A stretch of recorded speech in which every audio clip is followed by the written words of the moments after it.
आज के case studies का ये लेक्चर आपको सावधान करने के लिए है, क्योंकि एक ऐसा जजमेंट आ चुका है जिसमें यह देखा गया है कि पति को 10 साल की सजा, उसके पिता को 10 साल की सजा, उसकी मां को 10 साल की सजा, उसके भाई को 10 साल की सजा, उसकी बहन को 10 साल की सजा। आखिर कोर्ट ने ऐसा फैसला क्यों सुनाया, आज इसके बारे में बात करेंगे और साथ में आपको अलर्ट करेंगे ऐसी सजा क्यों होती है और किन कारणों से होती है और आपको कौन सी गलती नहीं करनी है।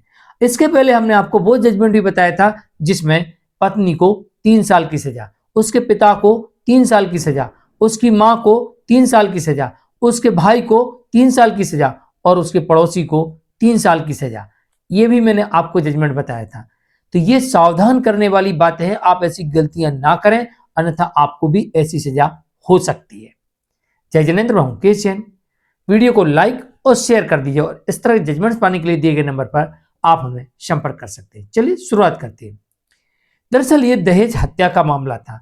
आपके मामले में सामान्य मामला भी हो सकता है। एक बात याद रखिएगा, पत्नी या उसके परिवार के लोग जब शिकायत दर्ज करवाते हैं पति और उसके परिवार के ऊपर, तो एक सेक्शन नहीं लगाते, कई सेक्शन लगाने का प्रयास करते हैं। एक से अधिक सेक्शन देखे जाते हैं, किसी किसी केस में तो 10-10 सेक्शन होते हैं या इससे अधिक भी हो सकते हैं।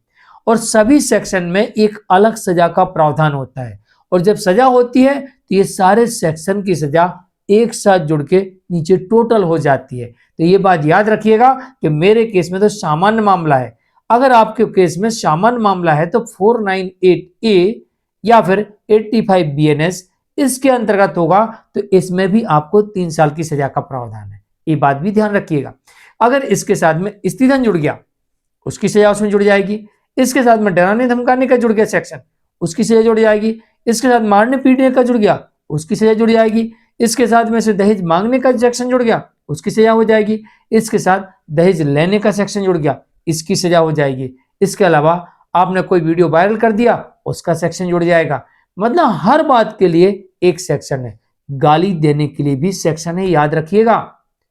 गाली देना भी अपराध है, किसी को डराना धमकाना भी अपराध है, मारपीट करना भी अपराध है। गाली देने पर BNS की धारा 296 के अंतर्गत कार्रवाई की जा सकती है। सामान्य डराने धमकाने पर भी 113, 115 में कार्रवाई की जा सकती है। ये बात याद रखिएगा।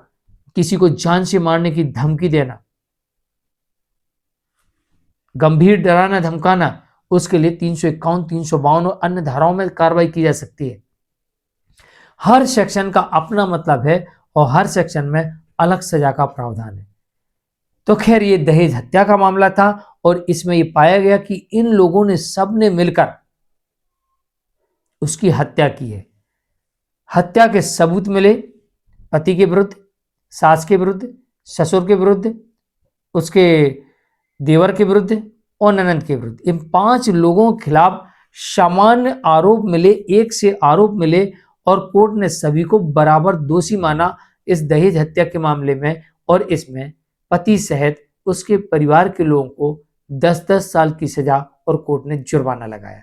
जैसे उस मामले में पत्नी और उसके परिवार के लोगों के साथ साथ पड़ोसी पति के घर गया था और वहां जाकर पत्नी और इन लोगों ने झगड़ा किया था और वहां पर झगड़ा करा, घर में जबरन घुसे, तो वहां पर उन्होंने कंप्लेंट की थी और उस मामले में इन सबको 3-3 साल की सजा कोर्ट ने सुनाई थी। तो एक बात ध्यान रखिएगा, आप चाहे पत्नी पक्ष के लोग हो चाहे पति पक्ष के लोग हो, चाहे आप पति हो चाहे आप पत्नी हो, अगर आप किसी भी प्रकार का अपराध करते हो और पकड़े गए और साबित हो गया कोर्ट में, तो आपको सजा भी होगी और आप पर जुर्माना भी लगेगा। ये बात ध्यान रखिएगा।